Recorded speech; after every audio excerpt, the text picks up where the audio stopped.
지역의 이슈를 속 시원히 풀어보는 헬로 이슈 토크입니다. 새해가 되면 각 지자체마다 신년 계획을 발표합니다. 분야별 다양한 계획 중에 인천에서 눈여겨봐야 할 현안은 무엇일까요? 헬로 이슈 토크에서 짚어보겠습니다. 함께 이야기 나눌 두 분, 이한구 전 인천시 의원과 이도형 홍익정경연구소장 자리했습니다. 안녕하십니까? 네, 안녕하십니까? 네, 먼저 두 분께서는 올해 짚어봐야 할 인천의 주요 현안 어떤 것들을 꼽으시겠습니까? 예, 무엇보다도 2025년까지 연장돼서 종료 예정인 그 수도권 매립지 종료에 따른 그 서울, 경기, 인천의 쓰레기 대책이고요. 우리 계양구도 계양 3기 신도시에 어느 지역의 폐기물 처리인지 모르지만 하루에 600톤을 처리하라는 그 인천시가 이제 LH에 공문을 보내서 지역 주민들이 들끓고 있고요. 또 하나는 그 GTX A,B,C 노선과 작년 10월 말에 정부가 발표한 GTX D 노선이죠. 이것이 네. 올해 말에 어떤 노선으로 구체적으로 결정될 것이냐, 이것이 확정될 예정이고요. 또 작년에 그 최종 통과된 트램 3법이 작년에 통과됐죠. 그래서 한 10여 년 전부터 각 지자체들이 앞다퉈서 트램 계획을 세웠는데 이제부터는 이제 그 트램 노선 세부 계획들이 이제 본격적으로 이제 추진될 예정이죠. 예. 그리고 그 박남춘 시장께서 공약하셨던 서울 지하철 2호선의 청라 연장 문제라든지, 그리고 계양 그 3기 신도시에 정부가 새로 SBRT를 추진한다고 했는데 과연 이 SBRT가 실효성이 있느냐, 뭐 이런 문제들이 이제 광역 교통계획과 또 우리 인천 지역 교통계획들이 올해 확정되거나 또 실효성 논란들이 일어날 것으로 예상하고 있습니다. 네, 수도권 매립지 종료 대책과 교통망에 관한 이야기 해주셨는데요. 이도영 소장님께서는 어떻게 보시나요? 네, 앞서 이한구 전 의원님이 인천시 전반에 대한 현안에 대해서 얘기를 해주셨는데요. 저는 부평과 계양을 중심으로 말씀드리자면 80년 만에 부평 캠프마켓 미군 기지가 이번에 반환되지 않았습니까? 네. 부평 미군 기지 반환에 따른 반환 후속 조치와 그리고 반환 부지에 대한 개발 계획이 하나의 주요한 현안이라고 볼 수 있을 것 같고요. 앞서도 말씀하셨지만 GTX B 노선이 부평역을 지나게 됩니다. 이에 대한 개발 계획이 내년에 올해 최종 수립을 하게 됩니다. 또한 GTX D 노선도 뜨거운 감자라 할 수가 있는데요.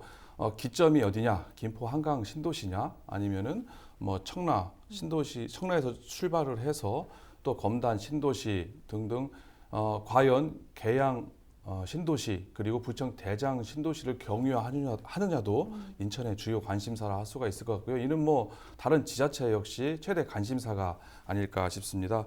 이외에도 계양 신도시 소각장 문제라든지 인천 이음카드에 대한 캐시백 조정 비율 등이 주요 현안이라고 볼 수 있을 것 같습니다. 네, 알겠습니다. 굵직한 현안들을 말씀해 주셨는데요. 이 말씀하신 이 부평 미군기지 반환에 관한 소식 좀 더 짚어보겠습니다. 80년 만에 이 반환된 부평 미군기지 개발에 대한 기대가 굉장히 큰데요. 올해 이와 관련해서 추진해야 될 과제가 어떤 게 있을까요? 아무래도 이제 80년 만에 반환되다 보니까 주민들의 기대감도 상당한 수준이라고 할 수가 있습니다. 부평 캠프마켓 반환 합의에 따라서 지금 후속 절차가 진행 중에 있는데요.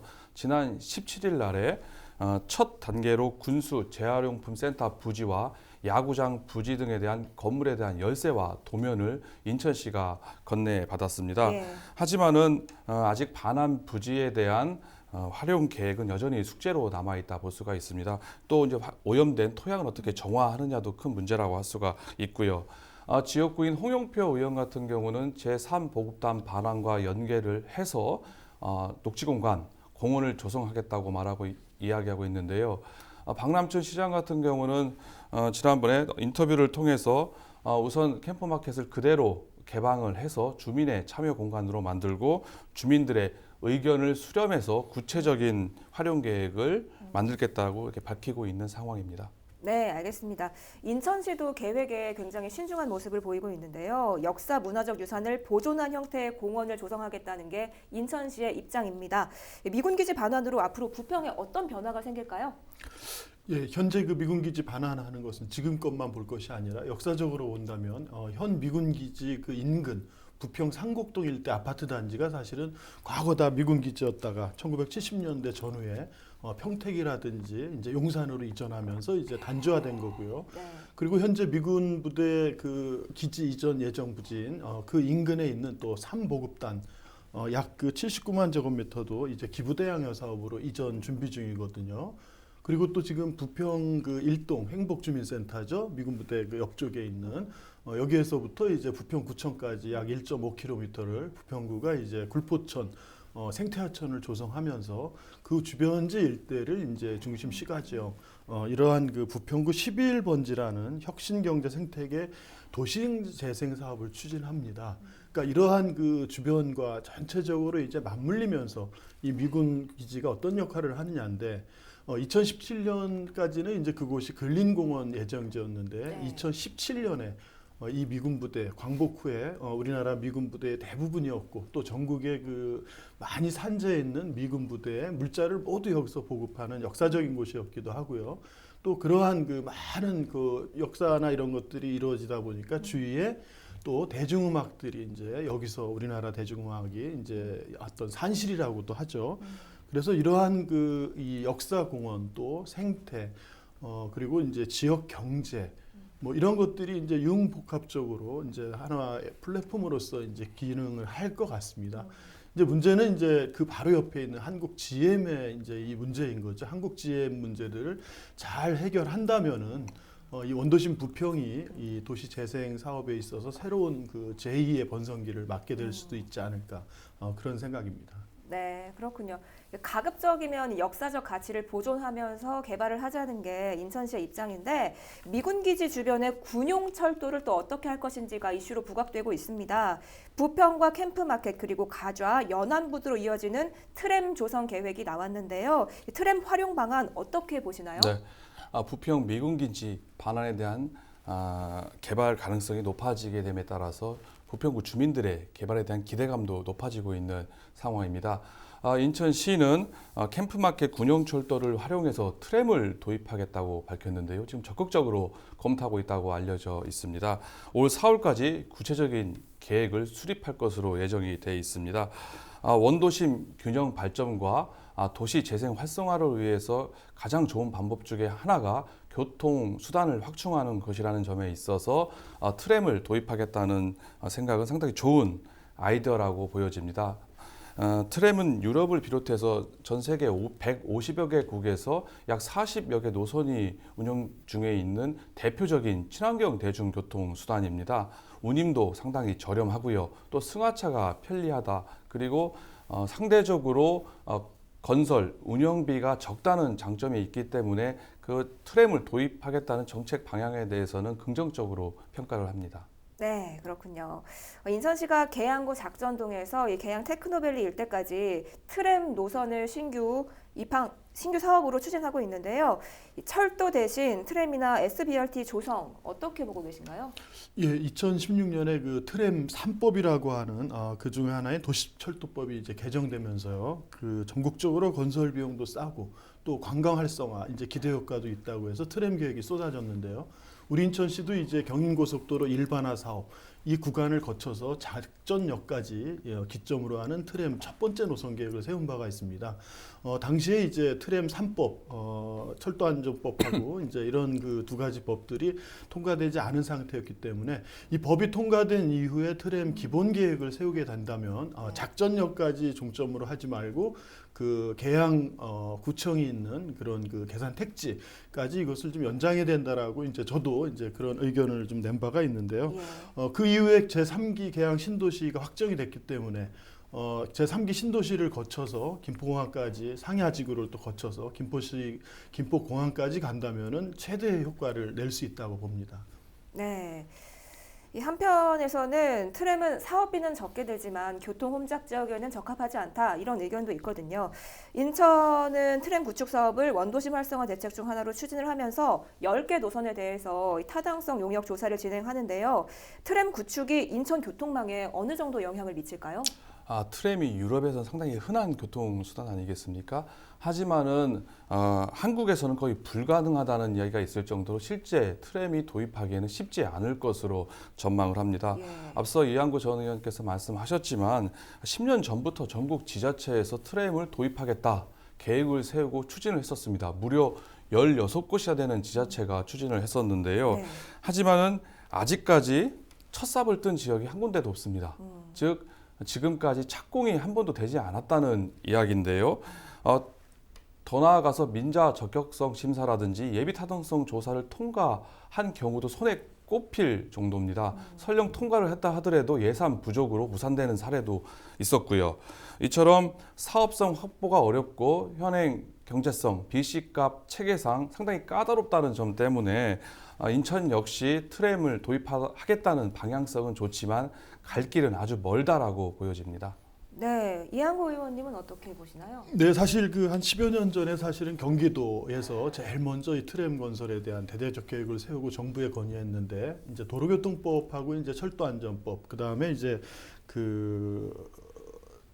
뭐였죠? 이 세 가지 이제 트램 3법이라고 하는데 네. 이 법이 이제 제정이 안 돼서 그동안 이 추진이 안 됐던 겁니다. 근데 이제 작년 2월 달에 모든 그 3법이 통과됐기 때문에 작년 2월 이후로 이제 전국 지자체들이 지금은 훨씬 더 많은 지자체가 추진 중에 있고요. 트램은 1km 공사비가 이제 약 250억 정도, 경전철이 한 500~600억이죠. 그 다음에 지하철이 이제 약 1,200억에서 1,400억 이렇게 드는 것에 비해서 아주 경제성이 있는 부분들이고요. 또 하나는 트램 자체들은 이용료도 싸지만 또 친환경, 이제 이런 교통수단으로 되는 것들이고 교통 또 이 공사나 이런 것도 짧고요. 그래서 트램들이 이제 많이 보급될 것으로 예상되는데 그동안에는 이제 이 트램이 가면은 기존 도로의 일부 구간을 활용해야 되기 때문에 오히려 승용차가 더 이제 불편해진다든지 도로의 교통 혼잡을 가중시키지 않겠냐 이런 생각인데 실제로는 이 트램을 지속적으로 그동안 이용해 왔던 유럽이나 이런 나라들 보면은 그렇지 않죠. 트램 뭐 일반 교통수단 또 많은 관광객들이 아주 무질서한 것 같지만 사실은 교통사고도 없이 이것이 교통수단이자 또 하나의 관광기능으로서 많은 기능을 하고 있는 걸 볼 수 있고요. 우리 인천시나 우리나라만 보더라도 이 광역교통계획들은 이렇게 십자형 계획으로 인근 지자체들을 이렇게 서로 걸쳐 지나가는 십자형 계획으로 건설된다면은 이제는 그 각 시도 내에는 지하철이라든지 비용이 많이 드는 이런 사업보다는 이런 그 그물망 형식, 방사형 형태의 트램으로 촘촘히 설계한다면 많은 그런 그 친환경 대중교통 수단을 획기적으로 개선할 수 있을 거라고 봅니다. 네, 인천시의 트램 구축에 따른 전망을 두 분께서 각각 해주셨는데요. 교통 분야 얘기를 계속 해보겠습니다. GTX B노선과 D노선에 대한 이야기가 계속 나오고 있는데요. 최근 GTX B노선과 관련해서 서울시가 노선을 강남 부천을 잇는 서울 남북광역급행철도와 연결하기 위해서 인천시와 협의하겠다 이렇게 밝혔거든요. 현실화될 수 있을까요? 예, 그 서울 그 남부광역철도 계획은 이제 서울 2호선 그러니까 방배하고 사당 구간이죠. 여기에 혼잡 구간하고 경인선에 역곡하고 구로 이쪽 혼잡 비율이 이제 첨도 시간대 170에서 190 아주 높다 보니까 이 문제를 해결하기 위해서 이제 남부 그런 광역철도 계획을 세운 건데요. 네. 이것이 타당성이 없다 보니까 이제 그동안 추진을 못 하다가 GTX-B 이 노선이 부천 종합운동장을 걸치는 거예요.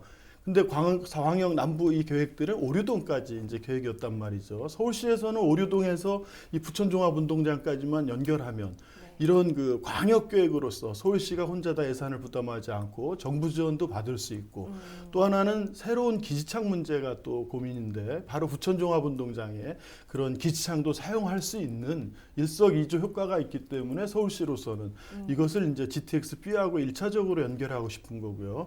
또 이번에 작년 10월에 새로 발표한 GTX-D 노선이 김포에서 출발하냐 아니면 인천공항이나 뭐 청라를 거쳐서 이게 이제 쟁점이긴 하지만 어디에서 출발하든 부천종합운동장을 출발해서 잠실을 거쳐서 하남으로 갈 거다. 이제 이런 예측들을 하기 때문에 그렇다면은 더더욱 더 GTX-B와 D와 연결하는 것으로서 그동안 서울시가 아주 이렇게 역점을 갖고 추진했던 이 남부 이런 광역철도 계획들을 실현시킬 절호의 기회라고 본 거죠. 네. 이번에 그 4차 국토 철도 계획에도 서울시가 이제 작년 10월에요. 정부에 요 계획을 해서 건의를 한 상태입니다. 그렇군요. 이도영 소장님은 어떻게 보세요? 저는 가능성이 충분히 있다라고 생각을 합니다. GTX D 노선이 부천 종합운동장, 즉 당아래역에서 서울 남부 광역급행철도와 연계 환승을 하게 된다고 하면은 인천 송도에서 잠실까지 40분이면은 주파를 하게 됩니다. 인천 송도의 교통 환경이 획기적으로 개선된다. 가히 교통혁명 수준이 된다고 할 수가 있는데요. 예. GTX B 노선의 사업성도 상당히 높일 수 있는 시너지 효과가 예상이 됩니다. 인천시 입장에서는 서울을 비롯해서 경기, 부천과 각 다른 지자체들과 적극적으로 협의에 임해서 이 사업을 추진해야 한다고 생각을 합니다.